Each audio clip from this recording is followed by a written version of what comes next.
레위기 성경 동화 23장 거룩한 시간 속으로 들어가요.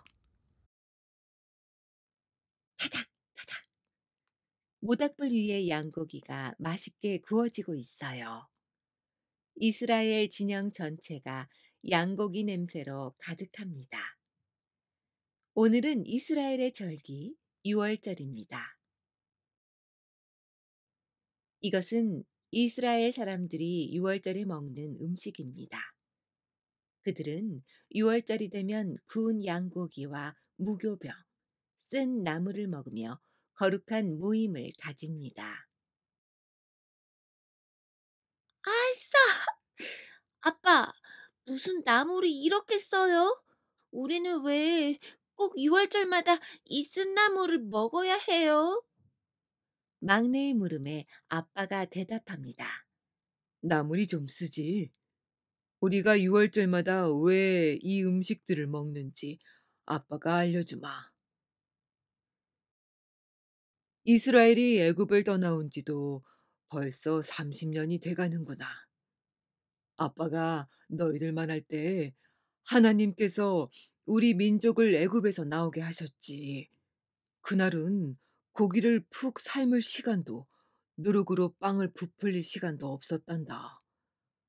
양을 잡아 그 피를 문틀에 바르고 구운 고기와 무교병 그리고 이 쓴나물을 서서 급히 먹어야 했어. 그날 밤 양의 피를 바르지 않은 집집마다 맏아들이 죽었단다. 그 후로 우리는 매년 이 음식들을 먹으며 우리를 구원하신 하나님을 기억한단다. 이 쓴맛은 고된 애굽의 종살이를 떠올리게 하지. 그런 고통에서 우리를 해방시킨 주의 자비가 정말 놀랍지? 옆에서 엄마가 말합니다. 우리는 그렇게 구원받은 하나님의 백성들이야. 베레스가 말합니다. 아빠, 저는 6월절마다 이 나물을 먹어서 그런지 매년 이맘때가 되면 이 쓴나물의 맛이 생각나는 거 있죠? 그런데 이스라엘 절기에는 또 뭐가 있어요? 아빠가 대답합니다. 오, 이참에 이스라엘 일곱 절기를 정리해볼까?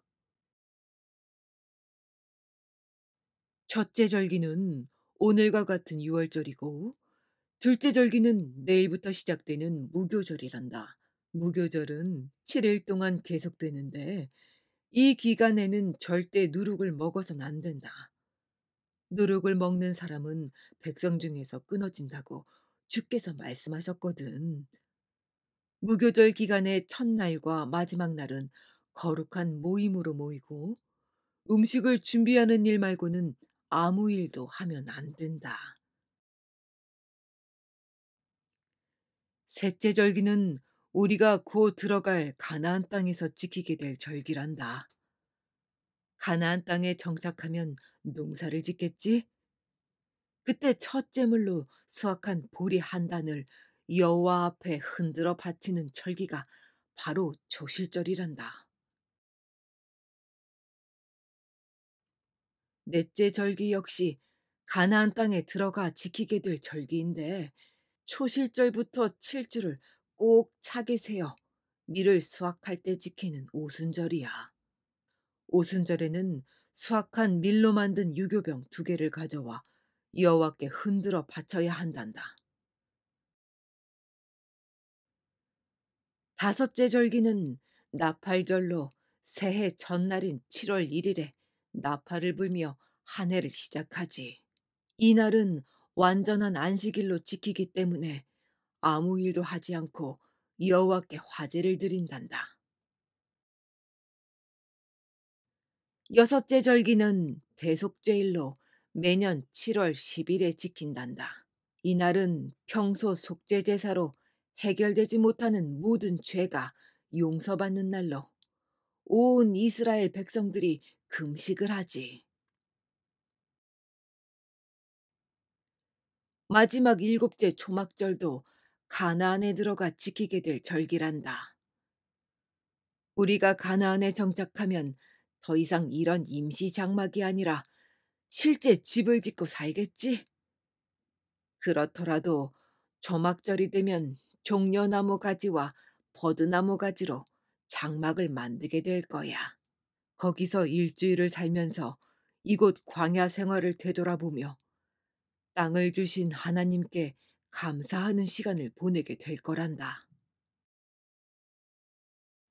막내가 말합니다. 와, 정말 재밌을 것 같아요. 그런데 아빠, 설명을 들으니까 절기 때마다 일을 하지 말라고 하시는데 왜 일을 하면 안 돼요?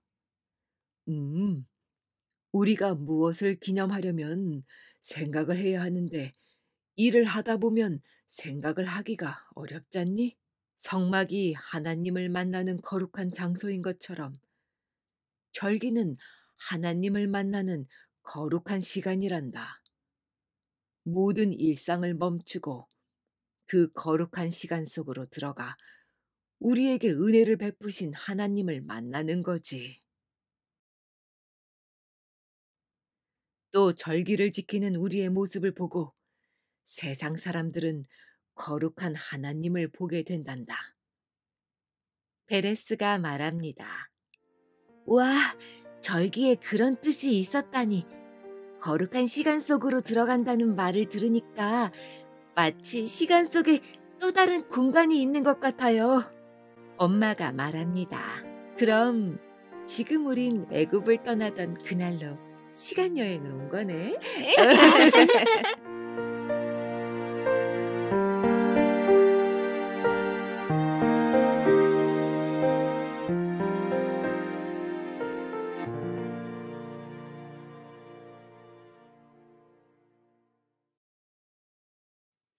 안녕하세요. 포도나무 사람터 이민주 전도사입니다. 레위기 성경동화 23장 잘 보셨나요? 동화를 보고 자녀와 함께 다음의 활동을 진행해 보세요. 이스라엘 절기가 담고 있는 의미는 예수 그리스도 안에서 모두 성취되었습니다. 그래서 신약의 교회는 더 이상 구약 절기가 아닌 예수님의 생애를 기념하는 교회력을 지킵니다. 대림절과 성탄절을 통해 우리는 아기 예수 탄생을 기뻐하고 다시 오실 주님을 소망합니다. 사순절을 지키면서 우리는 순환받으시고 십자가를 지신 예수님을 기억하고요. 부활절을 통해 죽음의 권세를 이기시고 부활의 첫 열매가 되신 예수님을 찬양합니다. 이렇게 우리는 교회력을 지키면서 예수님이 사셨던 2000년 전 팔레스타인 그 장소로 돌아가 오늘 이곳에서 그 주님을 다시 만나게 되는 것입니다. 절기에 대한 더 자세한 내용은 포도나무 자람터 유튜브 채널 절기가 뭐예요 영상을 참고해 주세요. 레위기 성경동화 24장에서 다시 만나겠습니다.